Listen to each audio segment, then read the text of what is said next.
to another episode of your beloved bi-monthly broadcast for the 5th season. Harlem's very own. Speaking first, as always, the sweet voice of Sugar Hill. It's Justin Winley, a.k.a. Dr. Newmar, a.k.a. Giancarlo Jr., a.k.a. Autumn's finest. It's not the wind that's chilling you. Joined by my boy. Yo, what's up? It's Doja Cat's big dog baby father, a.k.a. Captain Pull Out with the condom on, a.k.a. Captain Cockring. What's poppin'?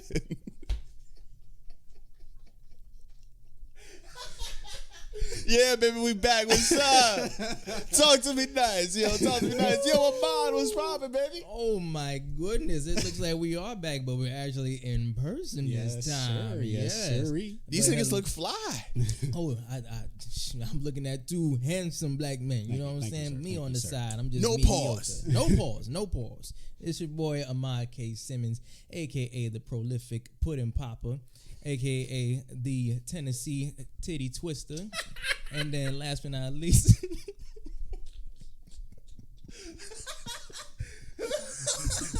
Okay. No, go ahead and finish. a.k.a. Granny's goodness. See, I stood up, nigga. I told you.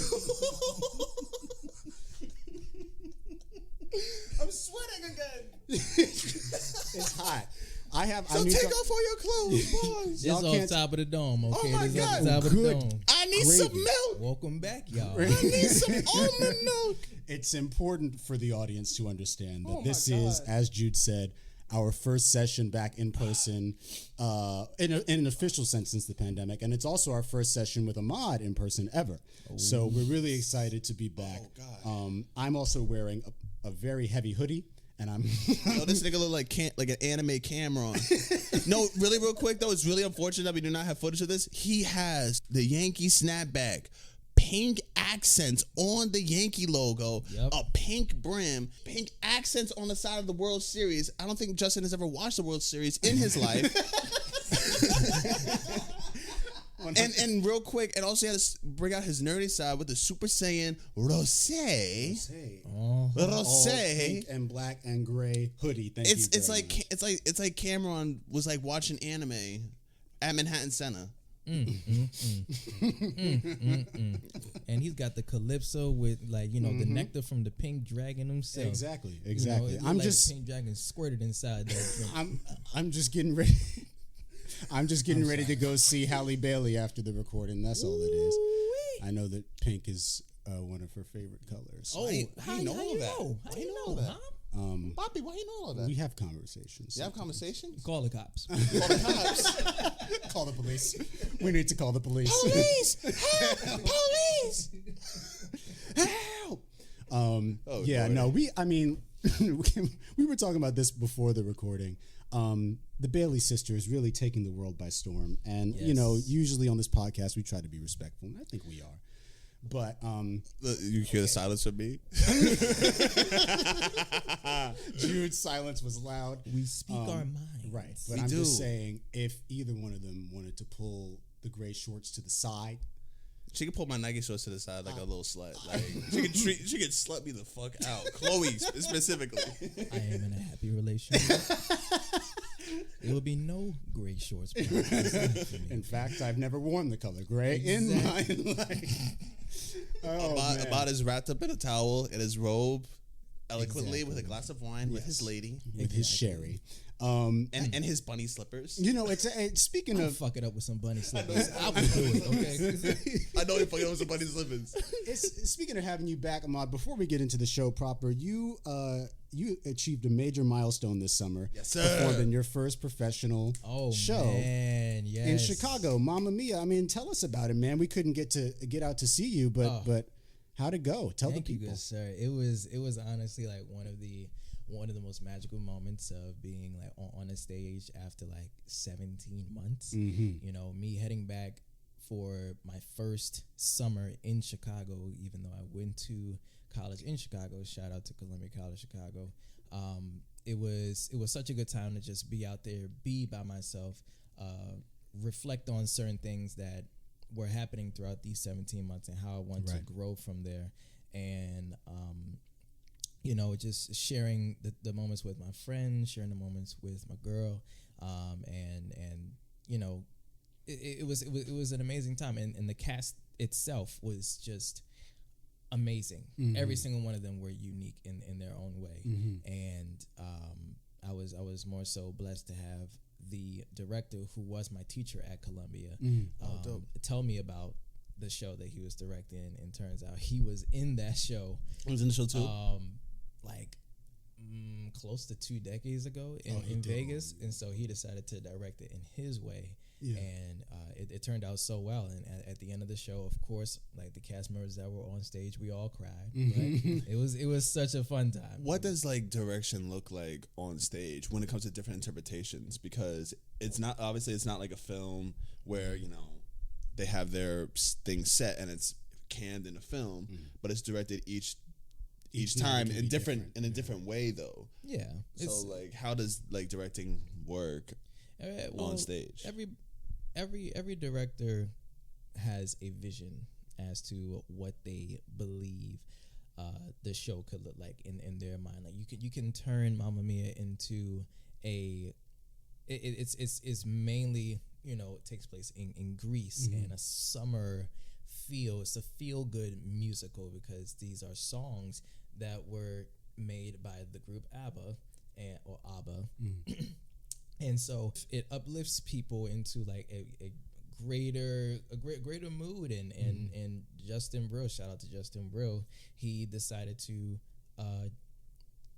go a different route as to what he believes these characters should act on. Like how should this scene fit this song so perfectly, and how can we become so invested in these certain characters, be invested in the main protagonist as she's trying to find her father out of these 3 dads that come to this wedding. That sounds like my situations. Wow. So, my bad. To Ahmad. Continue. Yes, the joke was there. It was honestly such a magical time being with every single one of them, and learning from Justin Brill and him and his lovely wife. Shout out to Shanna. They were both. He was the director, and of course Shanna was like the co-director, but she was the choreographer. So I'm pretty sure they were going through so many scenes trying to figure out how should they word, like how should this play out in this scene, like what should this character do in order to elevate this certain moment or have this certain emotion. I've learned such valuable lessons as I was in this cast. Yeah. What's the biggest thing you took from it? I would say review all of your shit. Like just try to jot down everything that you know about this show before you even do it, and not go in blind. I've done that a couple times before. I know I'm saying it on the air, but other directors not going to watch this fucking episode. But no, not for nothing. It's good that you own your shit. Like you own the moment that you felt like you messed up, and if you own it, you know how to do better next time. Yeah, and honestly, there were certain performances, there were certain shows that I was in, and I didn't know anything about them. Like this was me during college. Like for example, when I was in Urinetown, or even my first show, Little Shop of Horrors, I heard about the show, but I didn't know what it was about. I knew there was a plant in it, but I was like, oh, okay. There's a plant involved. It has a voice and all that, and so I had to like watch the movie, like watch Broadway shows, and trying to figure out how I can embody this certain role and make it mine. And so I want to be much more prepared as I am, doing the next shows. Yeah. Definitely. Research is a big thing for me too, in terms of like, approaching anything. I like to kind of dig in and make a mental attachment to whatever it is, even if that's just looking up the history of this play. So Does that ever scare y'all? Like, to attach yourself to a character like that, and think about obviously worst case scenarios like RP to the God Heath Ledger, or just taking the weight of certain roles because it affects you in a certain way. Like even with singing certain songs, like Led Zeppelin's Stairway to Heaven, they say that song takes a lot out of the person singing it. Do you guys ever worry about a role taking something out of you? Like, nigga, I'm fucking exhausted doing this shit. I mean, not really. But it also depends on the role that you do take. Well, for example, the first role that comes to mind was the Hunchback of Notre Dame. Everything about that just sounds like a Xanax. Like, you just need pills after that. Like you embodying a hunchback, like you embodying like a disfigured, disabled character, and trying to figure out like what is your purpose, and you. I'm not giving like the plot, but just like you become friends with stone gargoyles that are in the top of an attic that is sort of just away from the real world that is below you. Yeah, and you're playing isolation. Yeah, and so there's a certain song in there called I think it's "We're Made of Stone," and that itself just. I've watched it. It takes a lot. It takes a lot. The Disney adaptation or like some OG musical. Stage, the musical opera. Yeah. Oh, okay. I'll show you afterwards. It is a lot, but I have not been in a role. I have not taken a role that has taken a lot out of me. But if it does, then so be it. I'm not going like off myself, but but I'll definitely do a lot of research in order to do it. That is on record. Yeah. I guess. Yeah, Ahmad pretty much said it all. It does depend on the role, and I'm not. Every actor has like, we're all on a spectrum as far as like how method we are or which method we prefer in terms of inhabiting our characters. I've always been someone who, like I said, I like to intellectualize characters and understand them from a mental perspective, and I like to. I prefer the kind of Stella Adler school of thought, which is if you can imagine it, then you can inhabit it, rather than like trying to put myself through something that I don't need to. But there are times when like, you do feel like you want to be in a certain headspace so that you can perform correctly. I mean, it's like it is like athletics sometimes. You know, it's like you can't just always go from. Going out for drinks with the guys, to like 6 a.m. practice the next morning. Like you do need to take time to separate. John Bernthal talked a bit at one point about what it was like for him playing the Punisher and how, he sometimes chose to separate himself from his wife and kids. Yeah, I remember that. I saw the interviews about that. And not just because, Frank Castle lost his wife and kids, so that's obviously like part of the character, but also like this is a heavy space, and I can't be distracted, number one, because this is a job, but also number two, like, I don't want that leaking onto y'all, like, whatever I need to do for this character. Yeah. So, yeah, it is definitely role specific, but, real quick, Justin, how was your summer, too? You were working with a civil rights program. I was, yes. Over the summer. Thank you, sir. I'm just trying to shout out the homies, because we all had a good summer. They were away, we were away, and, like, our listeners should know what's up with us. Yeah, we were gone for, like, three and a half months, but yes, so I got an internship with the National Urban League, and I was just working in their partnerships and advancement department, which is basically the department that's responsible for any sort of interorganizational connections that the Urban League makes. So if they're doing any event that's sponsored by any other type of business or other organization, then it has to go through partnerships. Okay. And it was cool. I learned a lot about how nonprofits work. The kind of daily hustle. It was a small team, me, one other intern, and then the head of the department and her executive assistant. I definitely feel like I wasn't just there to like get coffee, even it was remote anyway, but like I felt that there were decisions and input that I had that mattered, and that I could, if something came up where I felt like I needed their assistance, that I could go back. Like I felt that when I left, that we had definitely formed a professional bond. Yeah, it's always best to leave on good terms. Exactly. My mom was always like, try not to burn bridges. Even when I was leaving TJ Maxx, like she was like, you never know when if you might have to fall back on that. Yeah, my mom was big on that too. Like when I left my first job, Ricardo's, my mom was like, "Jude, don't burn a bridge. Just check yourself, Jude. You're gonna need them one day again. Right. They're gonna look out for you, and they have. So thank you, Eddie. Eddie got out of jail. Eddie got out of jail this summer. My first boss. Oh. You know what's fucking crazy? You know who he was in jail with? Who? Michael Cohen. Who's Michael Cohen? Google. You know what? Michael Cohen. You know what? Do your Google real quick. Do your Google real quick. Do your Google real quick. Really familiar. Yeah, it should feel familiar. American disbarred lawyer who served as attorney for U.S. President Donald Trump. Yep. From 2006 to 2018. Yep. Vice President. He taught that nigga how to dance salsa.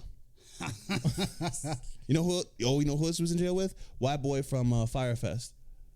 The guy behind it? Yes. They locked him up? They locked him up, and Mike the Situation from Jersey Shore. And then also so he was in like a fancy person jail. Yes, that's what happens sometimes when you get the federales.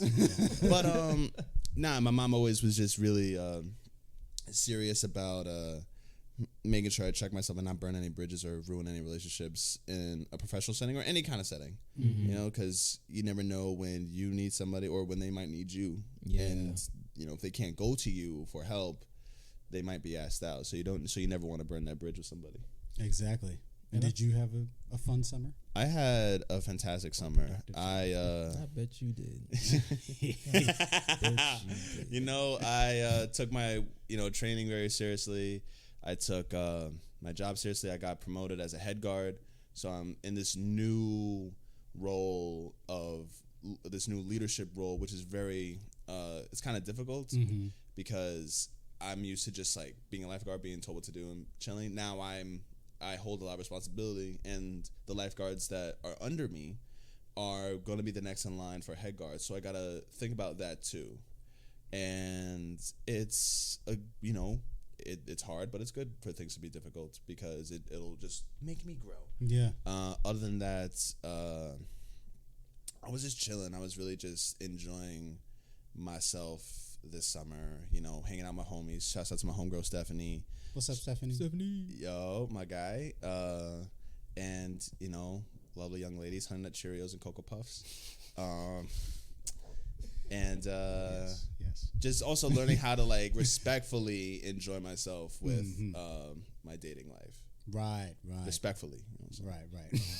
Respectfully. Respecting yourself. Respecting myself, because 2020 was a hard year for the kid. So now that we're all caught up with what the hosts have been doing, we're going to get into the show. It's going to be mostly familiar to how y'all remember it. Yes, sir. It might be a little looser in format, and we're going to start with our favorite segment, Stop This Nigga. Stop this nigga. Today we are featuring Lil Durk, who posted on Instagram, unprompted, no one asked him to do this, he posted a list of the top 50 greatest rappers of all time. That's real quick, he really sat down and just like, who was here? Who was with him when he wrote this? Nobody. He was on the toilet. Was he on the toilet smoking a blunt and taking a Percocet and wrote this? That's what it seems like. Here's the thing. I was reading this and I realized I have to fully accept that I'm just an old head when it comes to You're rap. not an old head. These niggas are just trash. Because there are a lot of artists on here that people really like. There are some of these artists that Is this in particular order? Is this in like chronological order? Well, so let's. Or was he just throwing names like? I'm not going to read all 50 names because that's ridiculous. But it starts with Meek Mill, and it ends with Nav. First of all, why is Nav here? Automatically disqualified yourself. Get his ass back to the bodega. Make me my chopped cheese. On a croissant, nigga. Having Nav on this list, you've disqualified yourself.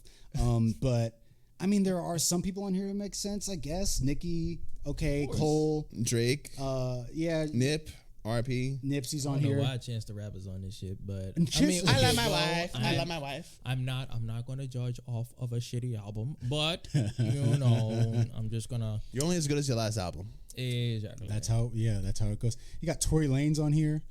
T Grizzly. Who is T Grizzly? I don't even know. T Grizzly was a dude from Memphis. He was hot for like a second. Like LeBron had a video of him, not of T Grizzly, but of LeBron working out to T Grizzly music, and that's what kind of blew him up. Is it the one where he's like, boom, boom, boom, boom. Yeah. Migos, how's Migos with the rollie on? Yeah, exactly that video. With the rollie. But why is Migos here as one person and Migos? That's the other problem. The nigga can't count because that's 53. No, this man literally said the baby 4 times. What? No, he didn't. It just says the baby 4x. Like, oh, yeah. I'm blind. Yeah. The nigga that killed somebody? It does say that right under YNW The Melly. The baby 4 killed times. and murdered somebody in Walmart. Wow. Out of all places. Was this recent or was this before he started? That was way before he started rapping. before. But like, why are black people in Walmart shooting each other? I thought it was something white people did. Well, when we get to Jon Jones later in this segment, it seems like he probably spent some time in Walmart. You mean Don't O.J. they sell Simpson? Right. Don't they sell guns at Walmarts? Oh, they do. I wouldn't be surprised. Down south, if no, they did. really do. They really do sell guns at Walmart. In the South? Hell yeah. Fuck. Yeah. So, you know. Well, let me take a flight. Yo, I went to a Walmart. I went to a Walmart in upstate New York. Yo, it is like the most depressing thing. Yo, upstate New York is so depressing. It's pretty. Bro, yeah. when you see, right. I had a waitress who was like a 70-year-old white woman. I was like, oh no. She got nothing else to do. What's she gonna do? Just sit outside in her rocking chair reading a book? Yes. She can't smoke no blunt no more. She got glaucoma. Ain't this supposed to help? Yeah. She got arthritis. She can't roll. Honestly, She got arthritis. She can't roll. right. That's the thing. But if you're a 70-year-old white woman and you haven't smoked since like the 70s, the weed now would kill you. It would- Bro, this was when I was 11. oh well. And not for nothing. Yo, bro, she really looked like Tweety's grandmother. Aw. What? Yo, I felt so bad. Wow. I felt so bad. Maybe she's still out there. We'll bring her on the show. It'd be a miracle if she's still here, yo. Ain't gonna lie to you. She looked like she was. back to the stupid ass list. City Girls is in here too. Another fucking group. This dude is just. I think he's just listing like he went on his saved songs on He went on Spotify. Google and just put top rappers. Popular Of today. rappers today. He has Ty Dolla on here. Ty Dolla's not a rapper. Nah, and like, okay, so 10. Meek Mill, Lil Baby. I like Lil Baby, not that much. Lil Uzi. He's just so fucking weird. Young Thug. All right. Future. Okay, I guess. Toxic niggas. Drake. Himself. Of course. I mean, you got to stroke your own ego. Right. You know, fine. And then Moneybagg Yo, I guess. Nicki Minaj too. And his grammar is all fucked up. Why is Nicki lowercase and Minaj It's capitalized? Yeah. I feel like I was done with this list as soon as I saw Blueface. Blueface, baby. I'm surprised you got that far. Because Kendrick is nowhere here.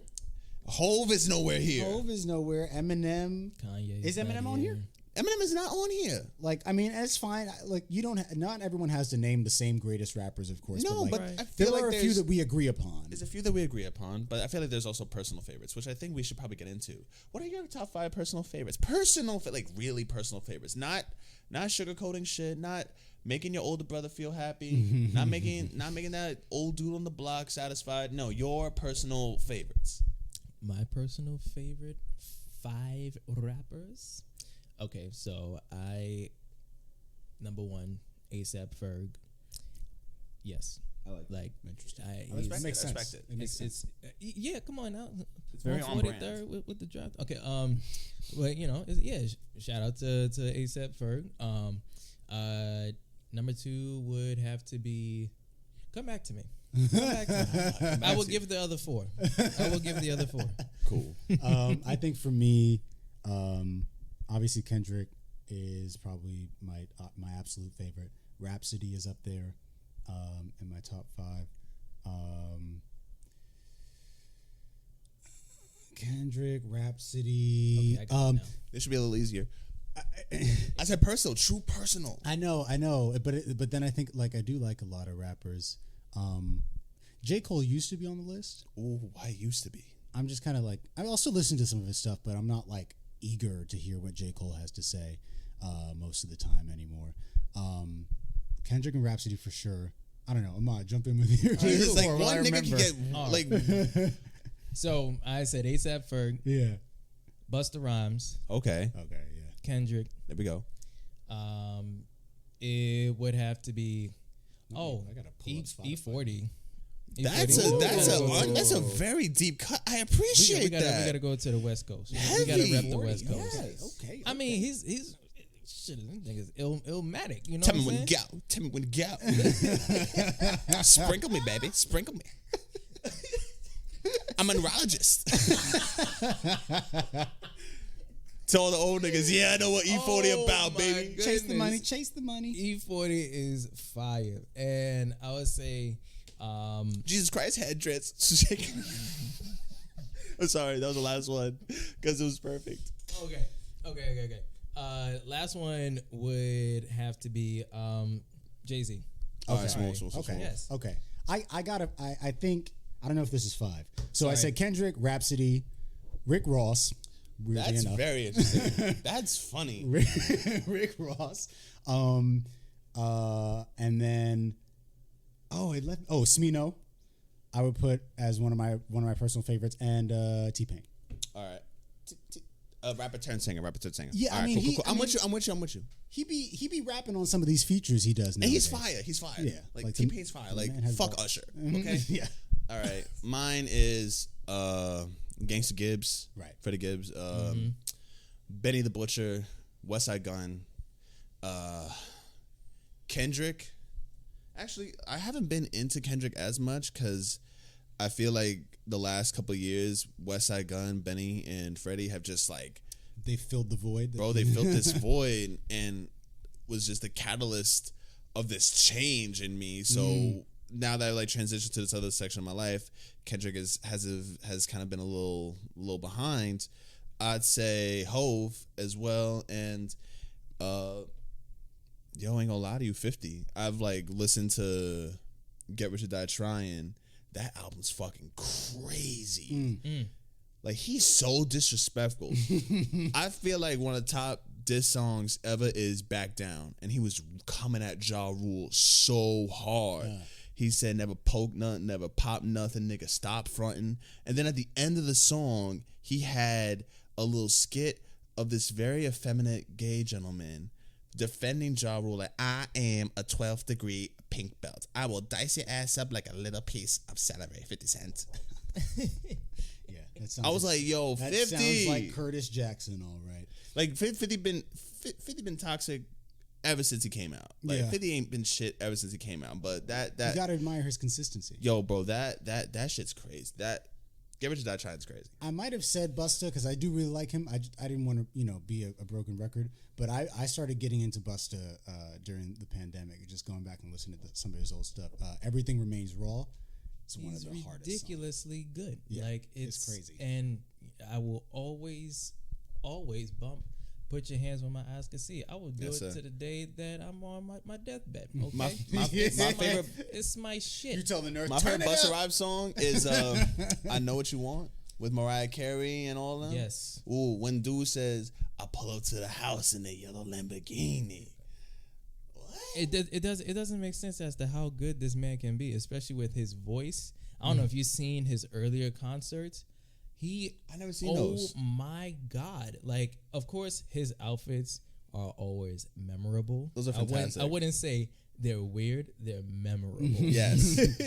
Yo, remember in Space Jam they had the Monstars song? Yes. Hit 'em high, hit 'em low, and he murdered that.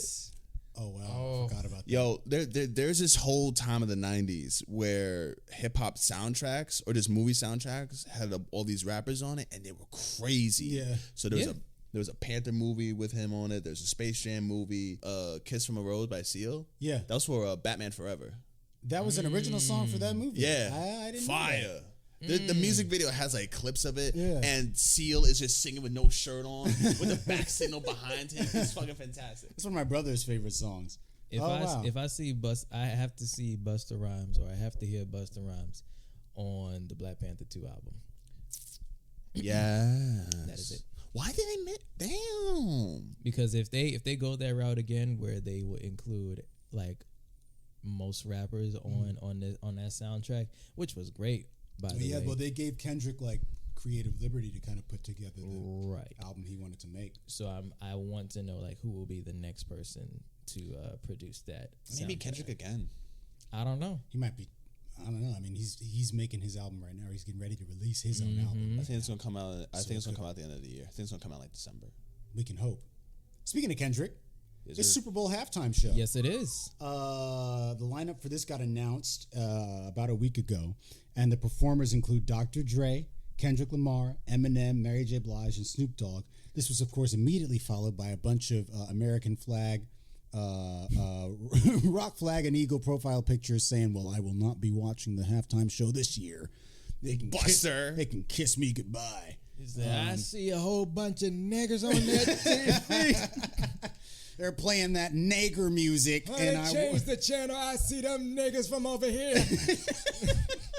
Yo, turn it up. yo, why Ahmad sound like Uncle Ruckus young? Hang that nigga now. Yeah, they upset, bro. This is I was about to spill out my water. I'm reading this off of Variety.com. It's fantastic. Pepsi, the NFL, and Rock Nation have assembled a truly memorable lineup of performers. And Rock Nation, so Jay-Z was like, "Yo, get these niggas," and not me. Wow. They can't afford him. Surprised they can afford Kendrick. I mean, are we? I'm thinking of like a surprise guest coming in during that halftime. Like if I'm seeing that lineup, Like Missy Elliott did with Katy Perry with Missy Elliott. yeah, I'm pretty sure we're gonna see a surprise guest come in there. I don't know who it's gonna be, but I know that I'm pretty sure there's gonna be somebody showing. Yeah, I mean, you have like the entire Chronic The generation. The here. hologram of the hologram of Nate Dogg. That's what I need is the hologram of Nate Dogg. All my real dogs do chicken women. Oh, and it's going to be in Inglewood. So yeah, I mean, this makes sense. Like, That's so LA, Yeah. yo. That is so LA. West Coast about to be on fucking fire. yeah, you won't be able to tell them nothing for the next Yes. 365 days. You will Yo, not. you're gonna see niggas crip walk it across the country.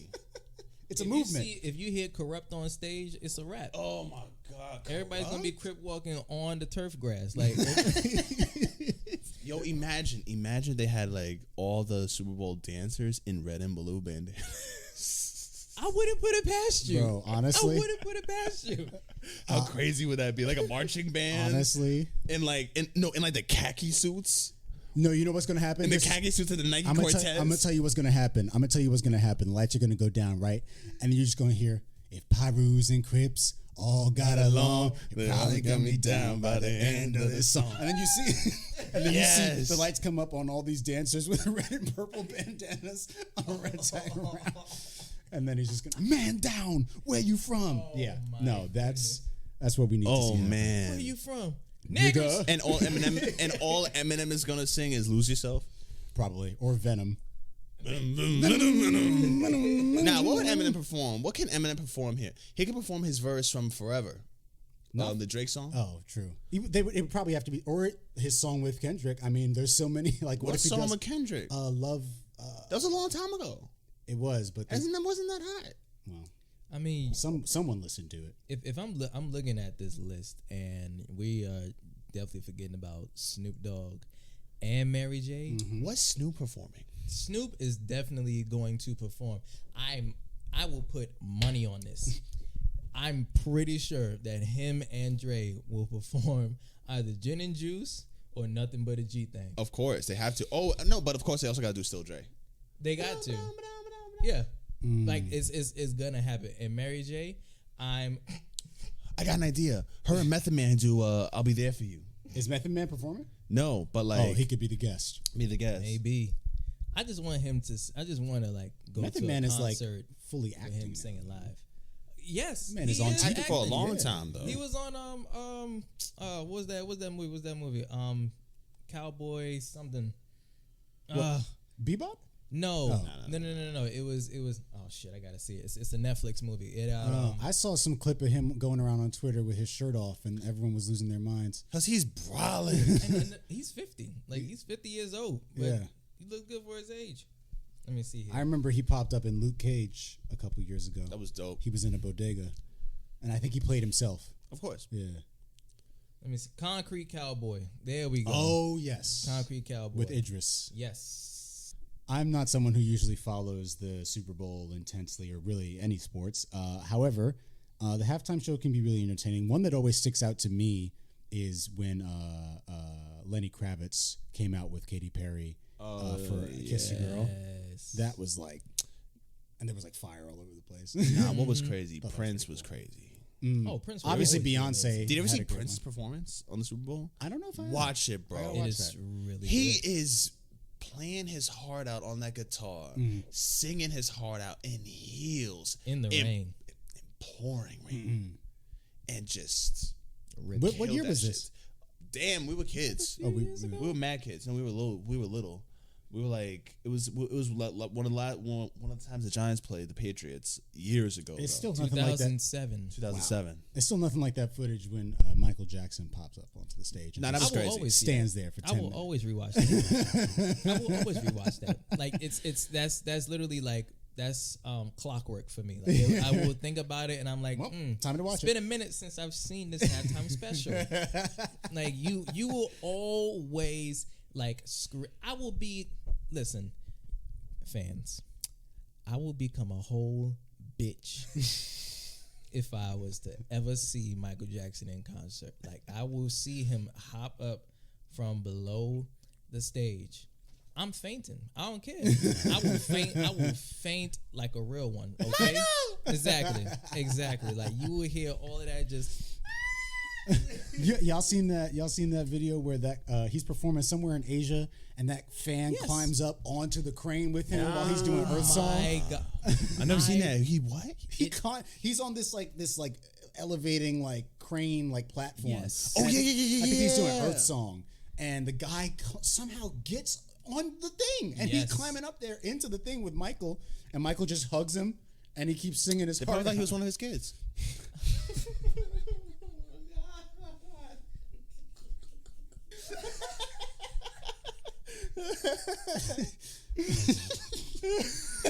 Well, I can't keep track. Sure, come Oh on, my goodness. come on up.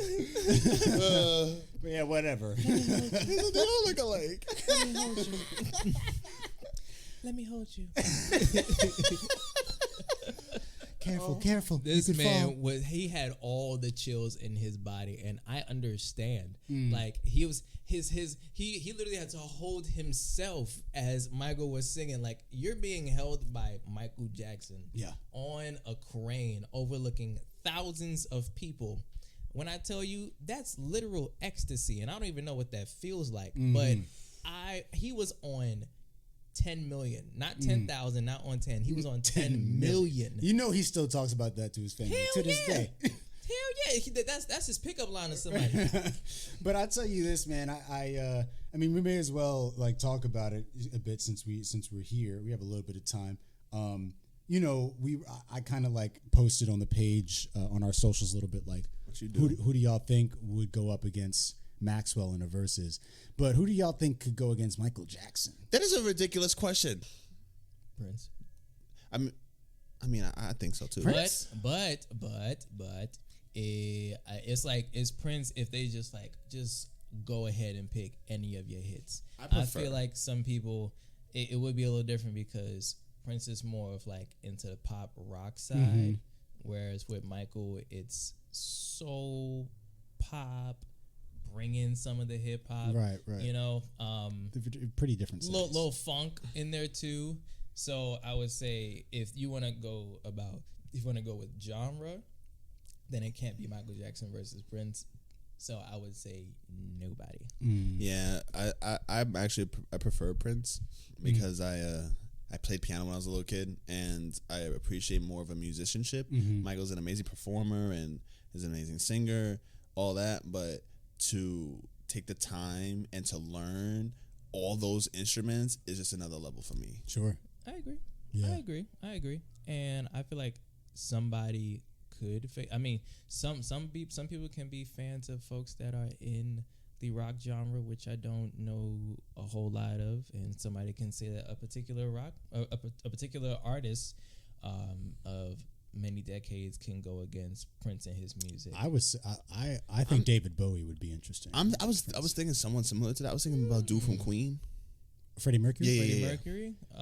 Because the way he moved the crowd. Well, it would be Prince versus Queen then, because I don't know if Mercury. Yes, that actually makes a little bit more sense. Solo songs. You're right. But I think Prince and Bowie would be really interesting in terms of the actual genre of the music. Mm-hmm. But I just feel like there's not a lot of crossover in those fan bases, even though there should be, because I mean, rock is black music. Yes, it is, and people don't always. I like how you made the guitar strum sound. The Hanna-Barbera. Something I actually kind of been wondering is like, what happened to like these white kids making fantastic music? Not that like new rappers are, that happen to be white are coming out and not doing well. Shouts out to Jack Harlow. But it's not like another Green Day is coming out or another Sublime is coming out, or like what happened to those like just those kids who were just playing their instruments in a garage and had something to say, because everyone has something to say and has a voice for their demographic or anybody. Like I related to Sublime heavy. I related to Red Hot Chili Peppers heavy. What the hell happened to these kids, yo? I mean, you do have someone that's on the rise of rock, and she's been in the game for a long time because of her family. Started it with her, Willow Smith. I was talking about like white kids. Oh, like I think like it's another changed. Green Day. I think it's changed. I think even though that sound is coming back, and Willow is a huge part of it. Absolutely, back, the emo, punk rock scene, even garage rock to a little bit. But I think like the way that angst translates to music is it's I don't know. It's different now. Like I think it's more. What's more alluring to a lot of young artists is this more like kind of lo-fi sound, or like something that's a bit more like almost a bit more techno influenced than it is by like rock. I was listening to this guy. I have some of his songs saved. Kind of like a Wu-Tang and Daft Punk meet together. Interesting. Because like RZA uses a lot of like chilling beats. Alden is his name. Alden? ALDN. This kid, like he does I guess you call it like synth pop or something, but I feel like there probably are bands that are, playing inside their mom's garages that we just don't know about, or, I haven't found out about yet. But I think it's just like the way that people process things is different now. It's a different generation. But we also have access to a whole bunch of shit. Because I'm 14 years old, I'm listening to Wu-Tang Clan, and I'm hollering at this grown-ass woman, I'm like, what you know about Wu-Tang Clan, baby? Exactly. That's why I said I feel like that's why you're seeing that stuff kind of come back in any case. Yeah, I mean, y'all know we love music on this show, so we could talk about it forever.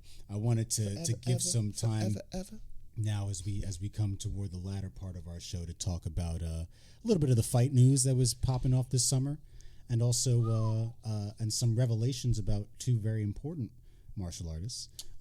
Yes, sir. We could first, I guess, just talk about the fact that Jake Paul was fighting a bunch of people. Tyron Woodley. Yes. The Logan Paul Mayweather fight happened. That was just abysmal. I think did we get to talk about that? Or did we talk about it about to happen? I can't remember. I fucking forgot, yo. Fuck Jake Paul. Jake Paul is literally, we all know this, and people will not back down from it. If Jake Paul calls them out, like, of course, they're going to be the first people to say, like, yeah, I'll fuck him up. Right. And, they'll do it for a pretty penny. But that's what we're seeing right now. He and Logan Paul, they're just targeting, the most prolific and skillful fighters, talented fighters. So they went after Mayweather. Of course, Logan Paul lost. And Jake Paul went ahead with Tyron Woodley, and a lot of people believe that Tyron Woodley was rigged, or that he did beat Jake Paul. So I'm kind of thinking about who would be the next person to fight Jake Paul in the ring. There's been recent rumblings about Mike Tyson fighting one of them. I don't even know. Just kill me. Why don't you just take the gun? I feel like he'll hit Jake Paul or Logan Paul so hard that we actually might die. But then we'll feel it. We'll feel it. But that's the thing, bro, is like, it's just, there's no point because as soon as someone like Jake and or Logan Paul are not going to accept a fight if they really think they're going to get hurt. Like I don't genuinely believe that that they're like, yes, I believe that they're training boxing, but I don't think that these are ultimately exhibition matches anyway. So I don't think that they're going to actually box Mike Tyson. Whether or not they publicly admit, we're doing this for show is a different story. But it's like, that's why it's just so difficult for me to even get like upset about it because it's like at this point it's just like I said, it's all for show. You know what upsets me about it is the idea that these fights might be rigged, and they can very well be but back in the days, in boxing the mob was running shit, and when they were fixing fights, this was these niggas' livelihoods, like for real livelihoods. Like dudes was fighting like twice a month, rigged. Like there's that whole thing with the Phantom Punch with Sonny Liston and Ali in the second fight in Maine. There's talks that Sonny Liston took a dive because he was a leg breaker for the mob, and he was like, you know what, I'm just gonna lose, to make sure I don't get killed. Right. And with these guys who put their lives on the line and their pride on the line, because you don't want to take a dive. I think it's insulting. I think it's pretty insulting that these dudes are just like making money for clout just for the fuck of it. Like, hey, we can make money here. Yeah. If you're gonna rig correctly. Word. Get the mafia involved. Exactly. Where's Tony Soprano? Crack some kneecaps. Yeah. Go holler at my boss from Ricardo. Sorry, Eddie. Sorry. Love you. No, man. You're not the mob anymore. You're doing well. You're right, but I think I hope that there. I don't know if I hope. I wonder. Let's put it like this. I wonder if there'll be a point where the Paul brothers hit a wall of like the amount of people that will fight them, that will like sacrifice the integrity of their career to fight him. I mean, like we were saying before we recorded, someone asked Clarissa Shields if she, how she'd feel about fighting him, and she said, "Don't ever disrespect him like that." Listen. And you know what it was? Even more specifically, they weren't asking her if she would box him. It was, would she fight on an undercard to a Jake Paul event? That's actually what the question was. Which is slurping worse. All types of dick. Oh yeah, that's a lot. That's actually worse. Why? Because that's suggesting that she's not enough of a draw on her own. Did a cracker ask this question? And I'm pretty sure his brother was a white man. I'm pretty sure it was a white man. And where's his hairline? The hairline will justify the question. I'll see if I can find footage. Does he look like Frank Barone from Everybody Loves Raymond? But it's like it's so crazy because I don't think any other fighter that has gone up against Jake Paul or Logan Paul has ever like received that amount of disrespect from somebody. Like, why would you target someone like Clarissa Shields when you know her record? You know her track record. You know what she do to people in the ring. Have you not seen her debut? Right. She beat the brakes off of everybody. And I felt weird when Layla Ali was trying to come at her. I was like, Layla, listen, baby. You are the greatest's daughter. But like, you 40 something. Right. Yeah. This girl different. She's 26, 27. 26, right? 26. And built like a tank. And you see how far she's come. I got this 2012 photo of her on her Wikipedia though. Like she hasn't, like there aren't much more photos of her. Right. She looks like, this is a picture that like her mother took right before she finished. Look at my baby. Her hair. Yeah, right before she went to her first day of Look at my baby with her 2 gold medals, nigga. Period. Yeah, no, we've talked before though about how journalists look to kind of like rile up black women athletes to get a response out of them, and I think Clarissa handled that question very well.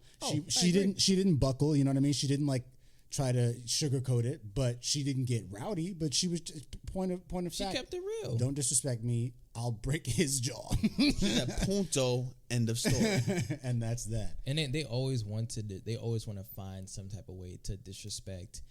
For her being a woman, but also a black woman. Like you gonna put her on the undercard because of who she is, or because you don't think she's worth being in the main event, given, like I said before, her track record. Mm-hmm. This is like I felt that when she said, "Don't ever disrespect me. Yeah. I will beat the brakes off of this little white boy. Like, don't ever do it. You seen what I can do." She literally trained with men. Yeah. She trained with men in order for her to get stronger because like she wants to see what they're about.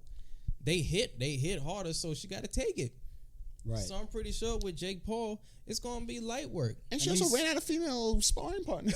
Okay, so he's junior heavyweight, which is Who's junior heavyweight? Jake Paul. Bitch. The current weight limit is is 200 pounds. And I'm trying to figure out how much he weighs specifically. I think She's she weighs 155. She's 155. So she'll. I mean, like, you know, I'm not saying that she could. She got hands. I'm like, not even. She got hands like Roberto Duran. So he's about a 198, but like, also given the fact that she can box as well as she could hurt him. Didn't Mayweather did not reach the amount of weight that Logan Paul had? Like, isn't Logan Paul? That was over like 200 70 pounds, yo. That was significant. Yeah, they had a pretty big difference between them. Like, Logan Paul's like my size. Yeah. And Mayweather is like Sifu. Yes, pretty much. So I don't understand as to how this. No disrespect to Sifu. No disrespect. I'm just trying to like give him the size things. Just the height. Sifu fucked me up as always. He has like he's like Batman. You know, he always has a plan to kill us. Yo, he seriously told me like, yo, listen, you don't have a plan. Like, if y'all ever go rogue, I'm gonna get at y'all niggas. Like, I know exactly your weaknesses. Yeah, no, you got it. As a martial arts teacher, I would 100% always be analyzed, especially my brown and black belts. I'd be like, all right, in case y'all start getting rowdy. yo, Sifu, they're gonna go for remind you who, I already know who the off the top jump. dog is. Sifu gonna go for my knees. Yeah. He gonna fuck up my knees and my ankles.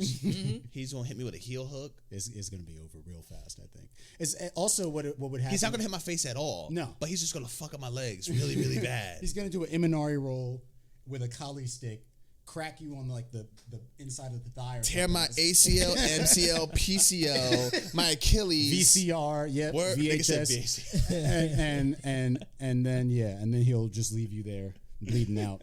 Just fall on the floor like a swastika. Yeah, man. But I guess the main thing. I mean, we usually we take breaks, but we're letting it roll out today. And two of the main things we wanted to talk about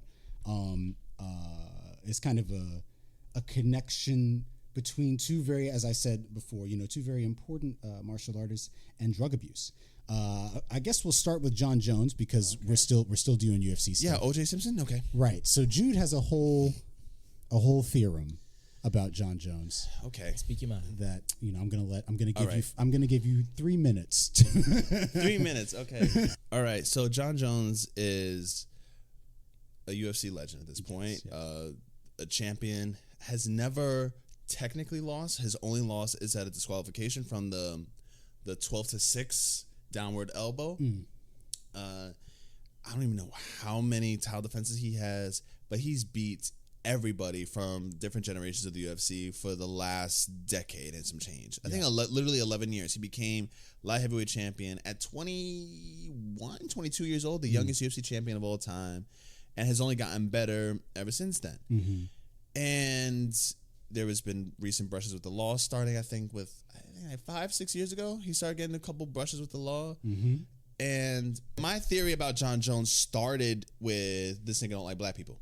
It's the fact that every beef he's had with another fighter has been with a black fighter. So, I mean, he'll beat the shit out of everybody, all equally, but he'll add like extra sauce on these dudes. Mm-hmm. So first one was Rampage. They were mouthing off each other all the damn time and beef. Boom. Then there was this whole ordeal with Rashad Evans. Jon Jones came into the Greg Jackson Winklejohn camp. Mm-hmm. Rashad was the champion. Things got messed up. Rashad was injured and got the title shot that got Jon Jones the actual title because Rashad was injured. Right. And there was beef. Right. And Jon Jones fucked his ass up and kept it that, but there was beef. Then Daniel Cormier happens. Yes. So if you're a fight fan and know about Jon Jones, Daniel Cormier, they have been nipping at each other forever, yo. Yeah. There was the brawl at the press conference that I think it doesn't matter who started it. you shouldn't be getting to a fight at the fucking at the press conference anyways. And Jon Jones, you know, like took down Daniel Cormier and did all that. And then there was an interview where they had like a side-by-side thing on ESPN. The cameras are still rolling right after they were like done with, you know, the interview with the broadcaster dude. And they were just talking shit. Just real nasty stuff to each other. And Daniel Cormier said something, yo, I'll spit in your face. And Jones was like, yo, I will absolutely kill you if you ever do something like that. And, yo, he's straight up say, I will dead kill you. And then the first time they fought, it came to a decision, and Jon Jones hit him with a DX, suck it. You know, remember when you were a little kid and you put an X on your hand and said, suck it? He did that shit. And then he fought him again, whooped his ass. But that's also throughout some of those other arrests. And then recently, he got into this whole argument with Israel Adesanya, the coolest UFC fighter ever. Right. And I'm like, why are you mad? Why are you mad that another nigga has some stock? You can't not see the pattern that I'm seeing. Why can't black fighters in UFC coexist? Right. Like, they're not in each other's weight class or anything. Yeah. Like, just leave it be. They're a weight class away from each other, but like, come on. Like, we're not gaining 20 pounds all the damn time. Come on, son. Yeah. And I think that also started when, like, you know, people began to compare Adesanya to Jones. Just because they're good strikers. Right. Yeah. And they did that with Anderson Silva and Jon Jones, but there was no beef there. I mean, yes, also Anderson Silva is black too, but black and Brazilian. But Anderson Silva has also this very martial arts way about him of like, no, peace, respect. Yeah. He's a very soft-spoken man. Right. And whooped Tito Ortiz's ass like a month ago. Knocked that nigga the fuck out. Anderson Silva still got it. Yeah. Anyways, Jon Jones has this beef with Adesanya. And it just feels unnecessary. Like, why are you reaching? And why are you, like, reaching down to another weight class? But it looks good on Izzy to, like, come up and fight Jon Jones. Like, you don't lose in that situation with Izzy. Izzy doesn't lose there. Right. Yeah, exactly. I mean, it's like being the senior and having, like, some negative obsession with a sophomore. Like, it's like, dude, relax. Like, you know, it's fine. You peaked. Yeah, and not for nothing, Israel Adesanya is just nice. He's nice. He's a cool dude. And he's a troll. But he's a troll, but it's dope though. It's not in like a dickhead way. And he's everything that Jon Jones wanted to be. Jon Jones wanted to be cool when Jon Jones is acting like a coon. I sound like Dr. Umar Johnson. Oh my God. But Jon Jones really just acted like an idiot, and he wants to be the cool guy or whatever. But he starts with this whole front of his religious thing, and not to just attack people's spirituality or whatever. He grew up like that. But I'm like, dog, when you put up the front that I'm a man of God, when you put that out there as a thing, I think you're fucking fake. My bad. And I think you use the religion card as a way of as a way of showing it as an excuse for your actions and superiority. And so I don't like it. I don't like when people do that. Like, that's so, like, I'm a man of God, so this is like how I. This is basically him saying this is who I am. Or because I'm marked by God, I have purpose. I'm under attack by Satan at all times, and that's nigga, what leads to right. Honestly, bro, because with this domestic violence situation, that's the most recent thing that made us want to kind of talk about this a little bit. So I got to beat the devil out of my wife, right? Like he was. He real quick. Now that you said beat the devil out of my wife, there was a fiance. No, now after 17 years, but sorry. Continue. There was a Bruce Lee documentary. It's funny how these things come together. There's a Bruce Lee documentary, and Jon Jones said in the documentary, I'll never forget this. He said, I love fighting. I feel like I'm helping my opponents. I'm beating weakness out of them. Wow. You a fucking psychopath? Are you out of your mind? Yes, you're beating weakness out of them. You're beating brain damage into them. Yeah. By the way, let the record reflect, Jude has never sounded more Italian than when he said, "Are you out of your mind?" Just now. Yeah, no, that's definitely the man is disturbed. And I think that it's like, I mean, obviously we could sit here, we can make fun of him, He and I have no needs problem therapy. doing it. But he needs therapy. You know what's funny? He needs Jesus. You know what's funny? I don't know. The if he's- right kind. You know what's funny though? His daddy a pastor. Yeah, well, I mean, Is there something weird with preachers' kids? yeah. A lot of times, preachers' kids can be, we can be socially underdeveloped. We can be mentally, emotionally underdeveloped because a lot of the things that we need from our parents, from the nurturers, they kind of they can, if they're not good parents, offload onto God or Christ. And as a young child, you don't really understand how to form that relationship. So if you really need someone, you need to talk to your parent about something, and they're just not, I don't want to hear about it. Just pray about it. That leads to a lot of repression. And then, it could very easily turn into something. Sorry, this. Jon Jones. No, I mean, Just stop doing cocaine, dickhead. yeah, that's the And drinking. Step number 1 is stop doing drugs. For you specifically, because you've proven that you can't handle it. Read this rap sheet, please. Oh, and real quick, I love your voices so much, Justin. I love your voices. My so voices? Yo, can you do like a 1920s, like, see?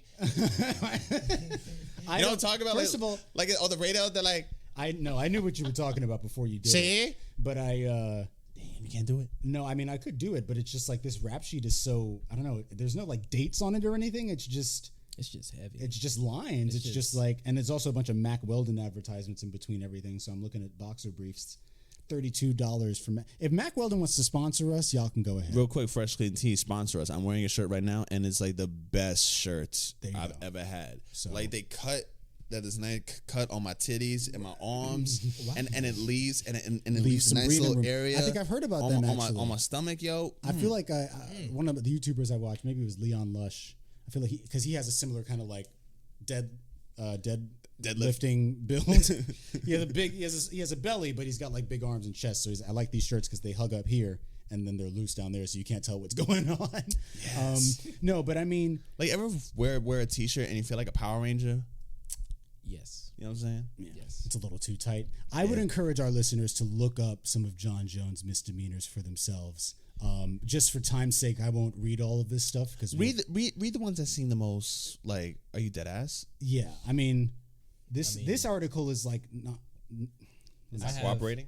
No, I it's have an article that's right up here. That's right, just like right in front of my face. It was issued on September 28th, 2021.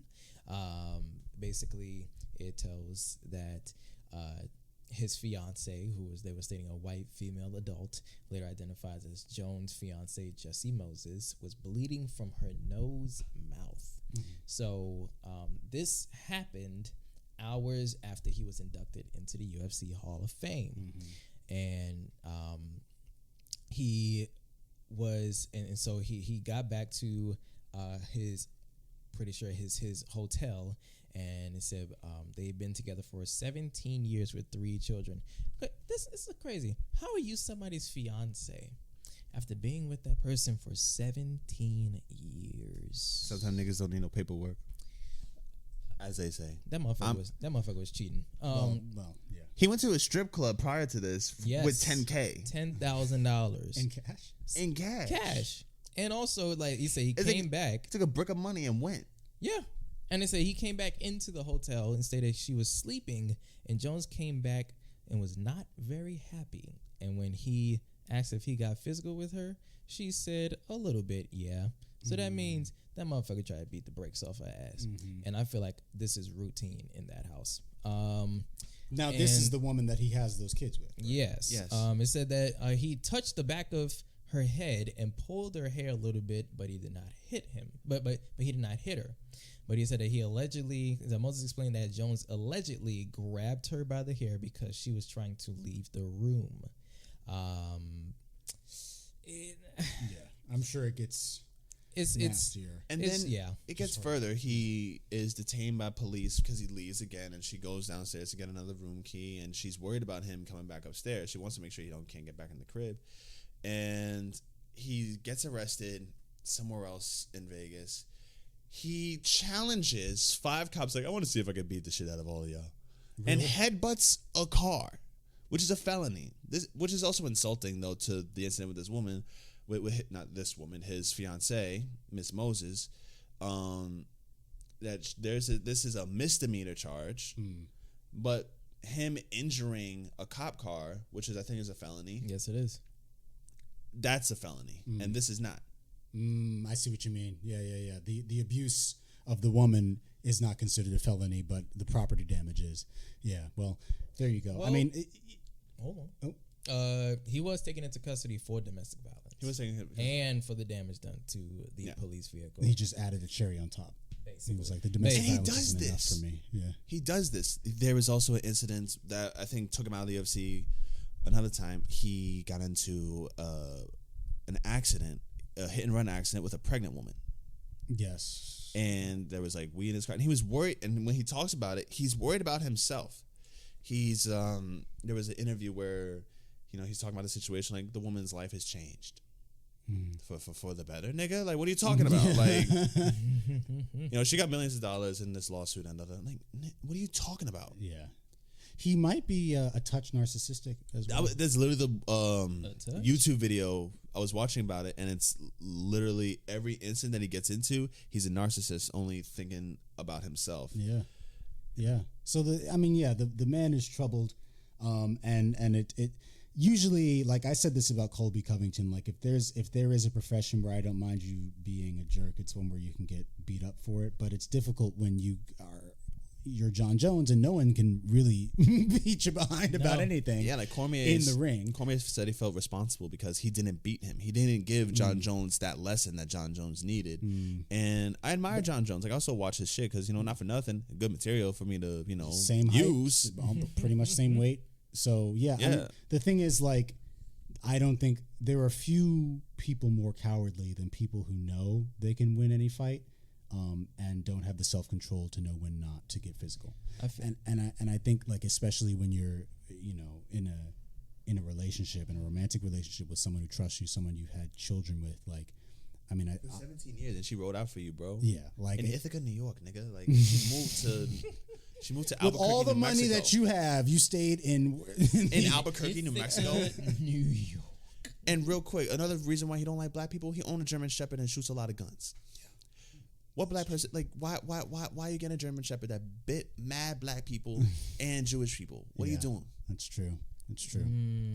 Yeah, I feel like he's like an all around mess as a whole, because number one, he, like you say, he has some static with black people. He's a good fighter and excellent fighter. He's an excellent fighter, a champion. And he lifts like crazy, and he is, definitely cuckoo for the coon cookies. Like, and so, it's just, and he lives a reckless lifestyle. Yeah, he's someone that he cannot be stopped until you might have to take an epiphany. You might have to. Like, have Dwayne Johnson punch him in the chest. I don't think Dwayne Johnson can take him. And he's even wagging his fingers at the cops. There's another footage of him in a stop, another DUI stop, DWI stop. There's two of those videos. He's cursing at a cop, and then he's saying in another video where I have brain damage, so like I don't know how to do XYZ. Sure. And I'm like, what are you talking about? So you have that much brain damage, you cannot say the alphabet.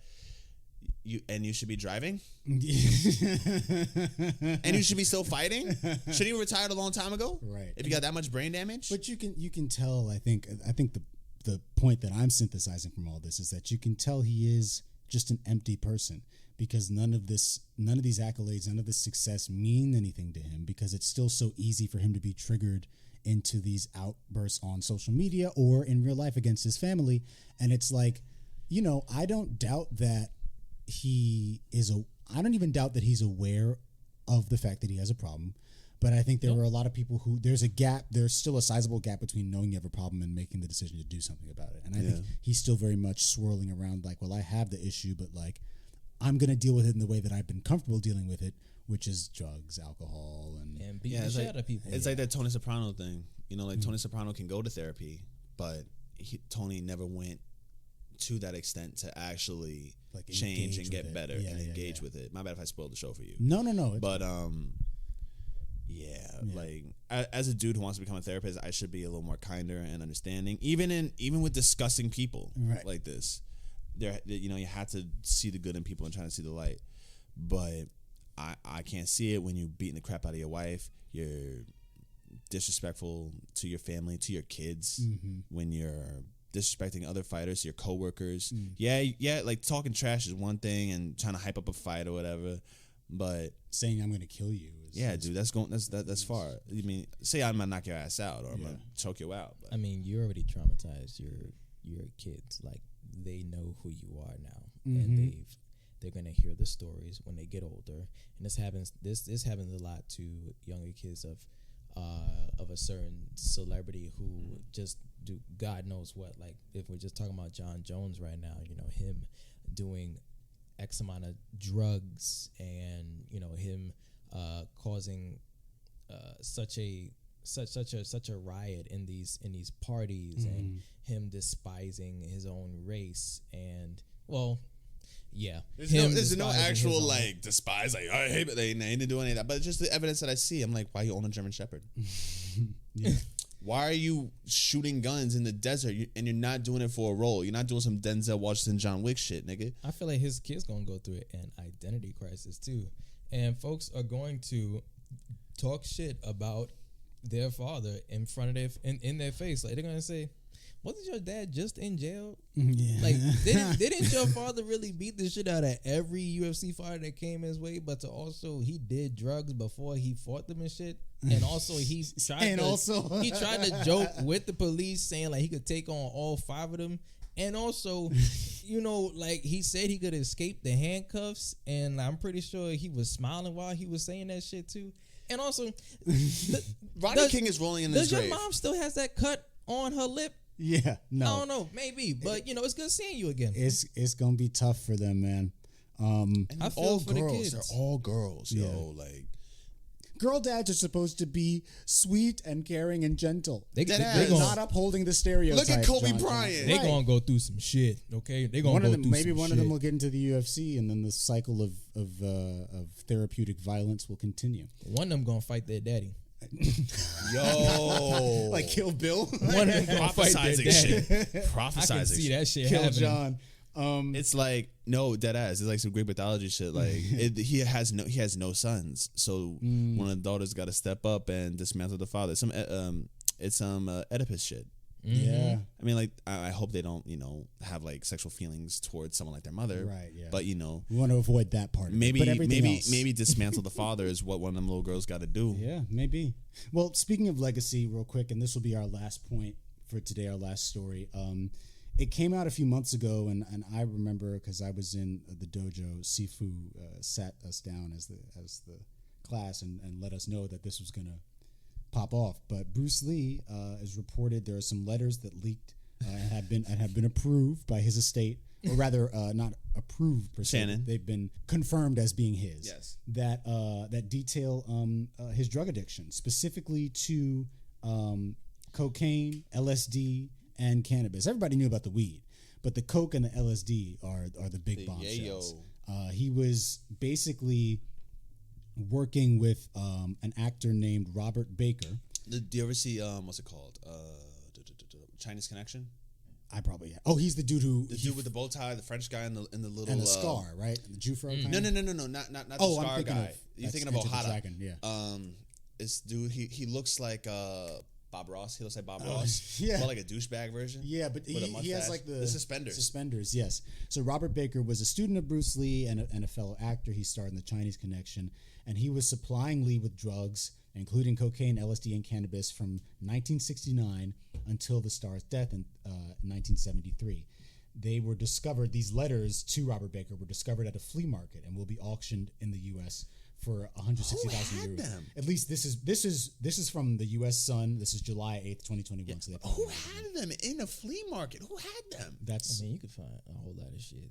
Like, if you could find a black market, anything that has market, there's nothing good can come of it. You just go to the back of the meat packing industry. You see something there. But, right. y'all just to let you know, LSD is acid, okay? Right. LSD is acid, Right. which makes it much worse if you know it now. If you know what acid does to you, and you can see, you I don't even want to see. I my wonder, ex-girlfriend was into that. I wonder if Bruce Lee, I wonder how much of Bruce Lee's like writings and stuff he was doing while he was high on LSD.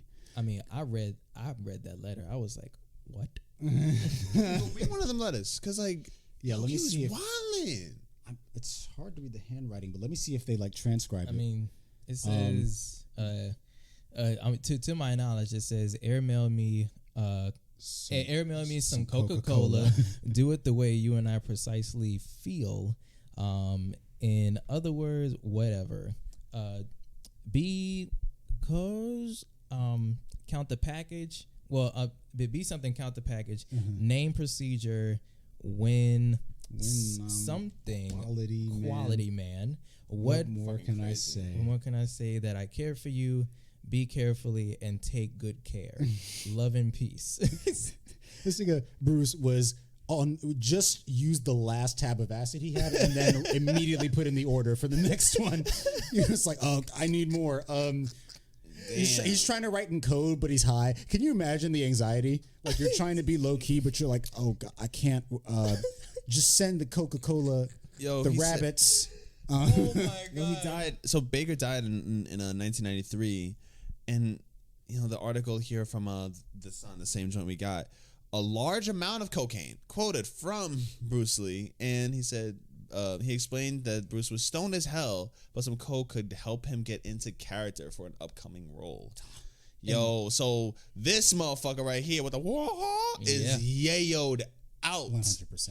And I think Bruce Lee died of an overdose. Not that this weird, mysterious death he had or anything else happened.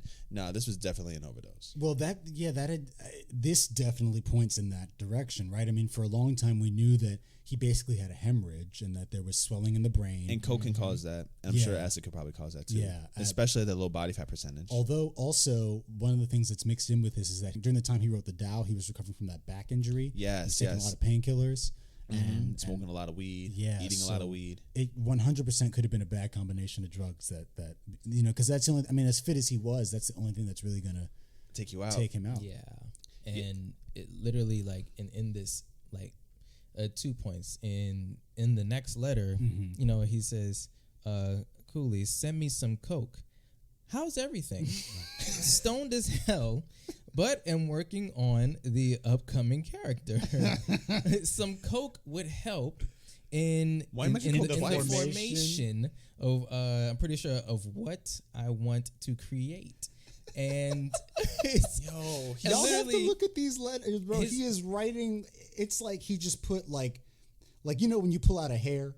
Yep. And it's like not that curly, it's a little wavy. Yep. It's like he just put that on the paper. It's just a bunch of loose hairs on the paper.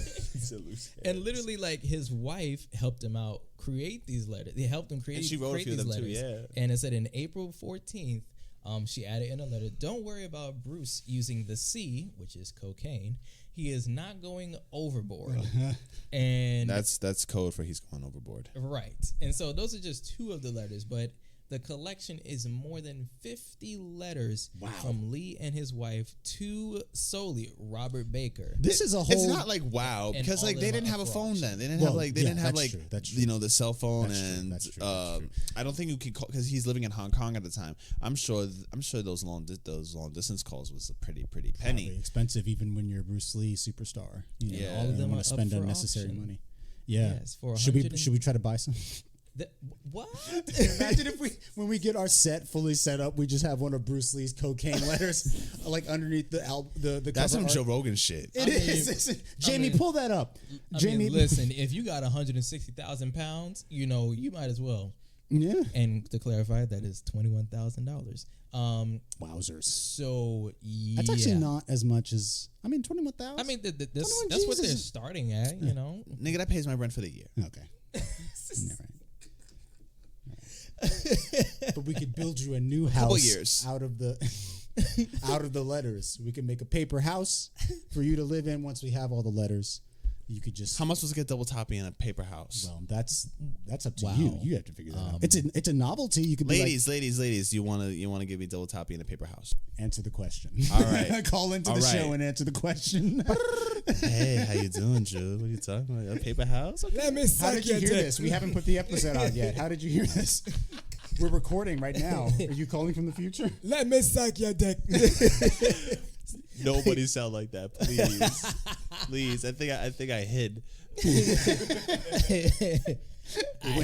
But this is sad though. I truly think this is also sad because there's this whole the fact that they had to hide this because they hid his death kind of because he died in his mistress's crib with with his producer there as well. So there's this Was the whole producer, like watching. Like what was nah. But it's like the whole idea of a martial artist having to be this honorable person, this honorable code, and then also the Chinese Hollywood thing, or Hong Kong. I forgot the proper term, but you know what I'm trying to say.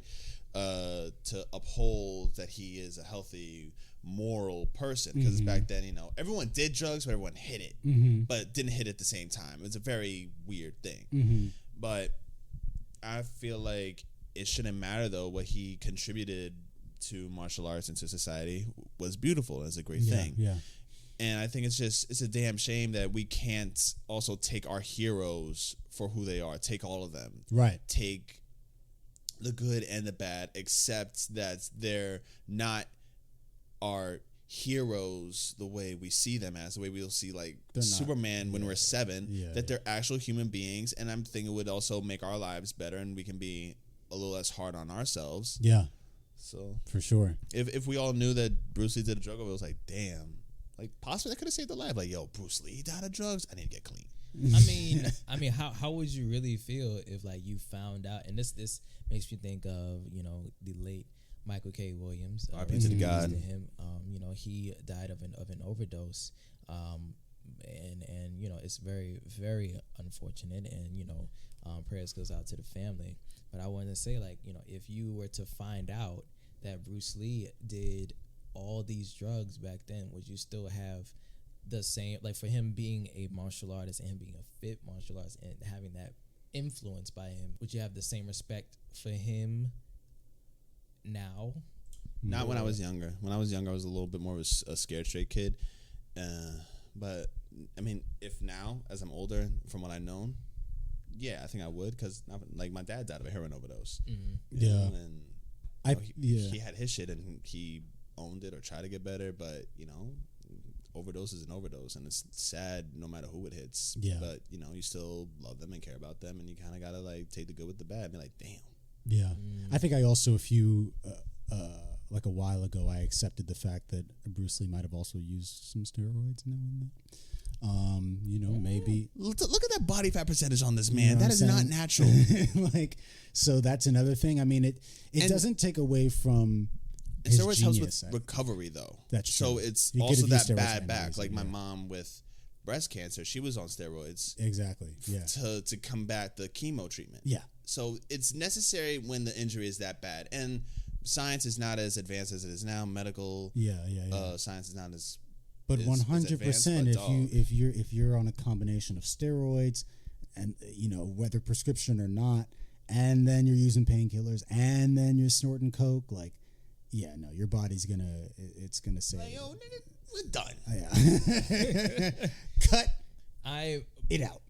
I'm and this made me think, because you know, for him being such a fit martial artist, and you know, for him like probably like having a diet and also intaking drugs at the same time, it made me think of Jon Jones. Like, how far will this man go to feel like, you know, he's God's favorite son, or everything he does is for the love of God. So you intaking these drugs is for you to, right. But I feel like that's trauma on his side. I feel bad now. But with Bruce Lee, it makes you think, like, what was he going through, or who influenced, who brought him these drugs or put him onto it? Because I'm pretty sure He's hanging out with actors in the 70s, you know. Yeah, like the, Steve McQueen, the 60s. Yeah. Really. Sharon Stone, R.I.P. to the goddess. Yeah. So you know. And it's also Jim Kelly. There's a big. You know Jim Kelly was. Oh, he was out there. You know Jim Kelly was snorting. I'm sure he was also with Wilt too. Yeah.